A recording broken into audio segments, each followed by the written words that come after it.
കടങ്ങളുടെ പരിഹാരത്തിനും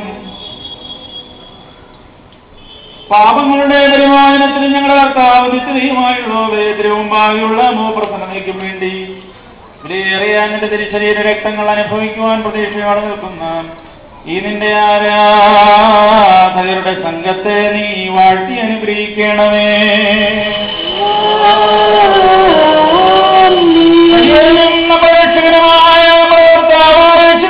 അനുഗ്രഹങ്ങൾ ഈ വിശുദ്ധ രഹസ്യങ്ങൾ വഹിച്ചിരിക്കുന്നവരുടെ മേലും ഇവരെ നൽകുന്നവരുടെ മേലും ഇതിനെ കൈക്കൊള്ളുന്നവരുടെ മേലും ഇതിൽ സംബന്ധിക്കുന്നവരുടെ മേലും പരിശ്രമിക്കാൻ സംബന്ധിപ്പാലിരിക്കുന്നവരുമായ എല്ലാവരുടെ മേലും നമ്മുടെ മേലും നമ്മളെ വാങ്ങിപ്പോയവരുടെ മേലും രണ്ട് ലോകങ്ങളിലും ഇന്നും എന്നാളും ഉണ്ടായിരിക്കട്ടെ.